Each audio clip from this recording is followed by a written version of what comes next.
안녕하세요. 코인 알려주는 남자입니다. 비트코인은 밤사이 상승을 하며 67K 후반대, 68K 초반대에 위치하고 있습니다. 마이크로소프트가 12월 주주총회에서 비트코인을 투자할지 말지에 대한 의사결정을 진행한다고 합니다. 왜 이런 이야기가 나오고 있는지에 대한 진짜 의미를 살펴보도록 하고, 비트코인과 코인 시장을 둘러싼 뒷부분에서 어떤 일들이 일어나고 있는지 살펴보도록 하겠습니다. 먼저 CVD 자료상으로 봤을 때 어젯밤에 미국의 실업자 발표가 있었는데 예상치보다도 더 낮은 수치가 나오면서 미국이 강하다 논리가 시장에 전해졌고, 비트코인과 코인 시장뿐만 아니라 전체 자산 시장에도 훈풍을 불러오는 계기를 만들었습니다. 더 구체적으로 이 자료를 보게 되면은 갈색 고래가 비트코인을 엄청나게 크게 산 걸 확인할 수 있고요. CVD 자료 종종 말씀을 드릴 때 갈색 고래와 보라 고래의 움직임 정도만 보면 된다고 말씀을 드렸고, 매수세가 비트코인을 위로 끌어올린 걸 확인할 수 있고, 65K까지 빠졌을 때 의미 있는 일들이 많이 있었는데 그 부분도 뒤에서 다루도록 하겠습니다. 70K에는 자 보시면 이 매도벽이 조금은 옅어지고 있는 걸 확인할 수 있습니다. 아주 강력했던 매도벽이 조금은 옅어진 모습을 보이고 있다는 점 정도 참고하면 되겠고요. 선물 첨세상으로 한 일주일치를 놓고 보면은 사실 세력들 같은 경우 지난 영상에서 매팩을 켜놓고 단기 움직임을 보이고 있다라는 이야기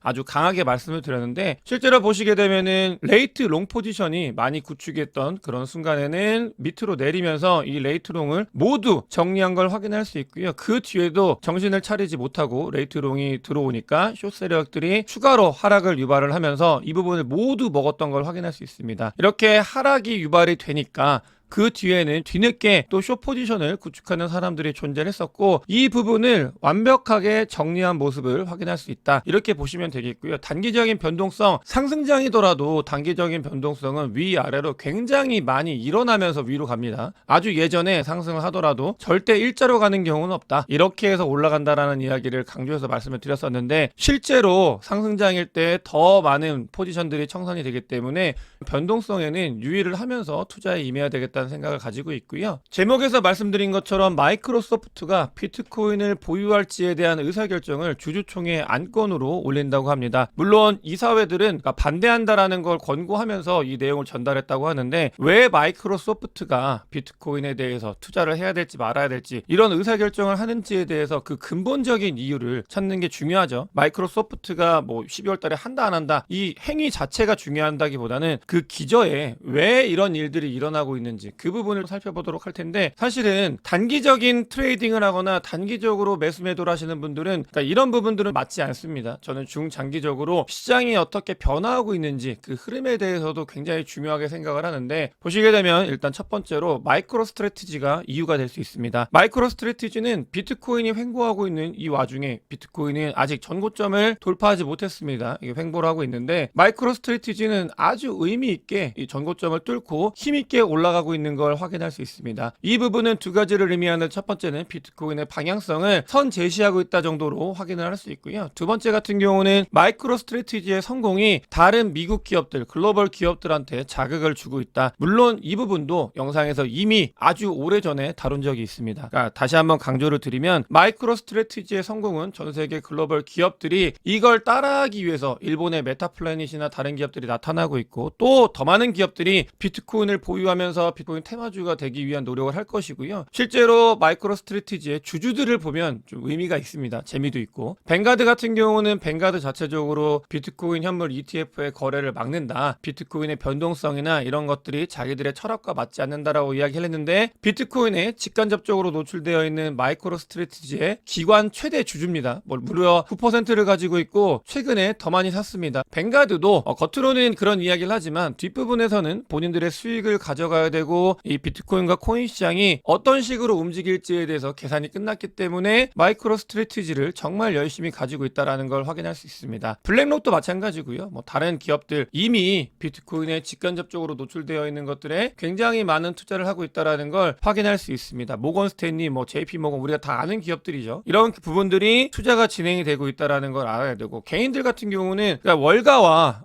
기관들이 움직임을 이렇게 보이고 있는데 나만 아니다라고 생각하는 거는 조금은 다시 한번 재고해 볼 필요가 있지 않을까, 이 자료를 통해서 확인을 할 수 있고요. 또 다음으로 왜 마이크로소프트가 비트코인의 보유에 대해서 고민을 하는지, 결정적인 두 번째 이유는 2024년도 12월 달에 미국에 있는 세법이 바뀌면서 비트코인을 보유한 것이 굉장히 메리트가 될 수 있는 환경으로 변하고 있습니다. 이 부분 같은 경우는 아주 의미가 있습니다. 오늘 영상에서 변화하는 흐름에 대해서도 잘 캐치를 하셔야 되는데, 왜 2024년도 12월 달일까요? 12월 달 그리고 2024년도 연말에 굉장히 많은 것들이 모여있다라는 걸 여러분들도 아실 수 있고요. 두 번째 같은 경우는 기업들이 드디어 세법이 바뀌면서 많은 기업들이, 미국에 있는 돈이 굉장히 많은 기업들이 이렇게 비트코인이나 암호화폐를 보유하고 있는 거에 대해서 긍정적인 환경으로 바뀌게 된다. 마이크로소프트도 12월 달에 있는 주주총회에서 비트코인을 보유할지 말지에 대한 의사결정에 대해서 투표를 진행하기 위해서 미리 알린 거다라는 걸 확인할 수 있습니다.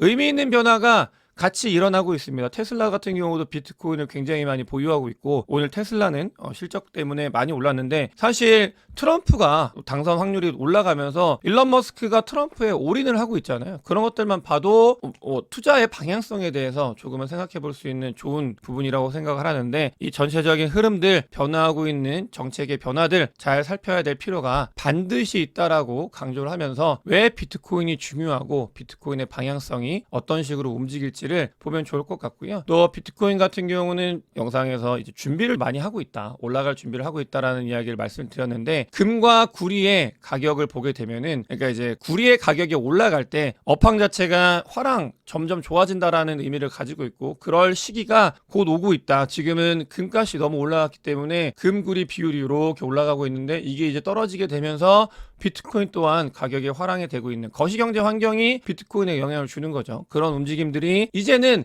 변화하는 변곡점 위치에 있는 건 아닌가, 여러 가지 지표들이 같은 이야기를 하고 있고요. 또 리테일들, 그다음에 단기 플레이어들이 들어오는 게 매우 중요하다, 그런 움직임들이 보이고 있다라는 걸 데이터를 통해서 이야기를 드렸었는데, 선물 맵을 보더라도 선물에 투자하시는 비율들이 점점 늘어나고 있습니다. 개인들 같은 경우는 뒤늦게 들어오기 때문에 그냥 현물 같은 걸로 만족을 못합니다. 선물에 많이 집중하고 있고, 실제로 선물 시장은 어마어마하게 커져가고 있고, 거기에 발맞춰서 저도 선물 시장에 대해서 여러분들께 안내를 드리고 있는데, 리테일들이 돌아오고 있다, 단기 투자자들이, 단기 플레이어들이 돌아오고 있다라는 게 지표를 통해서 확인이 되고 있고요. 68K 다시 한번 도전을 하고 있습니다. 단기적으로도 68K 굉장히 오랫동안 도전을 했었고, 이 부분을 어떤 식으로 뚫는지, 그리고 이 변동성, 박스권에 약간은 갇혀있는 그런 모습인데, 65K까지 갔다가 다시 68K까지 돌아왔습니다. 미국 대선은 2주도 남지 않았습니다. 과연 의미 있게 이 전고점을 어떤 트리거가 돼서, 너무나 명확하게 보이고 있는 것 같은데, 미국 대선이죠. 그러면서 캔슬러 부분들도 있을 수 있는데, 이 부분이 어떤 식으로 비트코인과 코인 시장에 영향을 줄지에 대해서는 지켜보면 좋을 것 같고요. 비트코인 현물 ETF는 다시 유입세가 늘어나고 있습니다. 12월 달에 법이 바뀐다고 말씀을 드렸고, 그러면서 6개월, 7개월 동안 굉장히 많이 조정을 주면서 사람들을 힘들게 하고 아프게 하고 또 비트코인을 던지게 만들었었는데, 그 이유 같은 경우는 명확합니다. 미국에 있는 코인베이스 프리미엄이 음수라고 하는데, 멤버십에서 아주 강조하면서 데이터를 볼 때 단순히 그렇게 보면 안 된다. 코인베이스 프리미엄이 음수지만 밑에서 받아먹고 있는 사람들이 분명히 존재하고 있다는 데이터를, 근거를 가지고 말씀을 드렸었는데, 이런 부분들 6개월 동안 7개월 동안 힘들게 한 거는 블랙록을 필두로 월가, 그리고 아까 보였던 기관들 비트코인 정말 열심히 매집을 했습니다. 아주 싼 가격에 의미 있게 매집을 했고, 그런 움직임들이 65K까지 떨어졌을 때도 또 나타나고 있었습니다. 이 흐름이, 전체적인 판 자체가 어떤 식으로 움직이고 있는지 오늘 영상에서 완벽하게 다루고 있다고 생각을 하고 있고, 단기 투자하시는 분들은 비트코인 가격에 빠지면 단기적으로 내가 맞았다 이렇게 생각을 하실 수 있지만, 전체적인 흐름 자체, 더 큰 흐름으로 2022년도 11월 달 비트코인이 2천만 원일 때부터 비트코인이 9천만 원일 때까지 이 큰 흐름, 전체적인 큰 흐름을 보면 어떤 식으로 움직이고 있는지 우리는 조금은 알 수 있다라고 생각이 들고 있고요. 그렇게 비트코인을 모아가고 있다라는 거, 너무나 데이터들이 말을 하고 있기 때문에 그냥 정성적으로 제 감으로 말씀을 드리는 게 아니라, 데이터를 분석을 해서 이 데이터들이 의미하는 게 무엇인지를 해석을 하고 안내를 드리고 있기 때문에 이 움직임들, 변화하는 흐름들에 대해서도 더 재밌게 볼 수 있는 것 같고요. 안타깝게도 한국 투자자분들 같은 경우는 아직도 비트코인과 암호화폐에 조금은 불신하고 있는 그런 상황인 것 같습니다. 물론 이 부분은 그 뒤에 뒤늦게 많은 한국 분들이 뛰어들고 또 후회를 하기 때문에 상승의 모멘텀으로 작용하기에는 굉장히 좋은 지표다라고 말씀을 드렸지만, 같은 한국인으로서 코인 투자의 흐름을 봤을 때는 조금은 좀 안타까운 그런 지표가 보이고 있다 정도로 보시면 되겠고요. 이런 시기에 비트코인이 올라가고 있고 전고점을 뚫을 그런 준비를 하고 있는 시기에 저는 개인적으로 오히려 비트코인도 비트코인이지만, 비트코인은 굉장히 중요한 자산이지만 알트코인에도 관심을 가져야 된다라고 생각을 하고 있습니다. 굉장히 강조해서 많이 말씀을 드리고 있고, 전체적으로 공개되어 있는 영상에서는 구체적인 종목에 대해서 언급을 안 한 지 됐지만 이런 부분들 많이 언급을 하고 있다라고 보시면 되겠고, 어쨌든 알트코인에 조금 이제 집중을 하고, 그렇다고 알트 포트폴리오에 전부 다 알트코인으로 하는 건 정말 안타까운 안 좋은 일이고요. 포트폴리오의 일부를 알트코인으로 구성하는 거에 대한 전략을 세울 좋은 시기다라고 생각이 들고 있고, 솔라나와 이더리움 차트입니다. 이더리움 대비 솔라나는 아주 강력한 모습을 보이고 있습니다. 돈이 모이고 있는 그런 곳에서 이 2차 불장 플레이를 해야 된다 강조하고 있고, 또 거기에 대한 대비를 하고 있고요. 그래서 솔라나와 이더리움의 차트를 보면 어느 쪽에 돈이 몰리고 있고 어느 쪽으로 우리가 집중을 해야 되고 알아야 되는지를 알 수 있다라고 보시면 되겠습니다. 비트코인 같은 경우는 사실 사이클상 아직 완전히 이제 시작을 하지 않고 조금 꿈틀대고 있는 정도라고 보시면 되겠습니다. 알트코인 준비를 해야 된다라는 말씀을 드리는 이유도 시작을 할 거고 아직 시작이 하지 않았기 때문에 지금은 그래도 기회가 있다라고 생각을 하기 때문에 말씀을 드리는 거고요. 실제로 이렇게 준비를 하고 나서 우리는 그 다음은 언제 이제 이 상승 사이클이 끝나는지 그런 것들도 지켜보면서 데이터를 통해서 좀 확인을 해야 된다라고 강조를 드리고 싶고요. 세상은 변하고 있다라고 아주 많이 말씀을 드리고 있고 실제로 그렇게 되고 있고 코인 시장에 있는 이유이기도 한데, 그러니까 단기적으로만 매몰돼서 보게 되면은 이 전체 흐름을 보지 못하기 때문에 오늘은 영상에서 좀 전체적인 큰 그림에 대해서 자주 말씀을 드리는 것 같습니다. 스테이블 코인 같은 경우는 너무나 시장이 폭발적으로 성장을 하고 있습니다.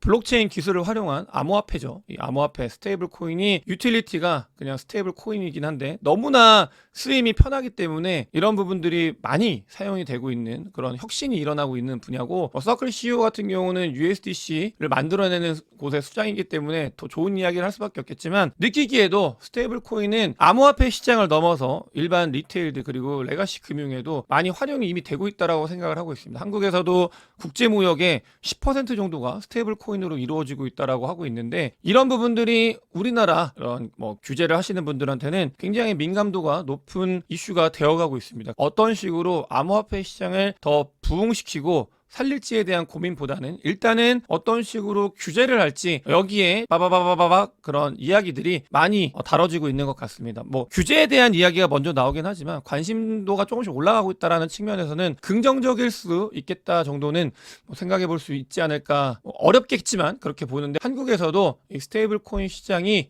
좀 커져가고 있다라는 걸 유심히 관찰하고 있는 정도는 느껴지고 있습니다. 대선이 2주도 남지 않았습니다. 미국 대선이 끝나고 나면 자산 시장에 의미 있는 변화가 진행이 될 텐데, 지금 트럼프 같은 경우는 여러 가지 지표들 그다음에 설문조사들에서 트럼프가 당선될 확률이 더 많이 올라가고 있는데, 트럼프가 당선이 되면 기본적으로 암호화폐 시장에는 긍정적으로 작용을 할 가능성이 매우 큽니다. 그 이야기를 너무나 많이 했기 때문에. 해리스 같은 경우는 잘 모르고 거시경제 상황이, 해리스가 당선이 되면 거시경제 상황이 전체적으로 우상향하기 때문에 비트코인도 일단은 우상향을 할 거다. 하지만 암호화폐 시장에 있어서는 트럼프가 당선이 되는 게 유리하다라는 걸 말씀을 드리면서, 지금은 미국 대선 이후에 시장이 어떤 식으로 변화할지를 준비해야 되는 이 하루하루가 아주 소중한 시간이다라는 말씀을 드리면서 영상 마치도록 하겠습니다. 영상이 도움이 되셨으면 구독과 좋아요, 많은 공유, 댓글 그리고 큰 관심 부탁드리겠습니다. 영상 봐주셔서 대단히 감사합니다.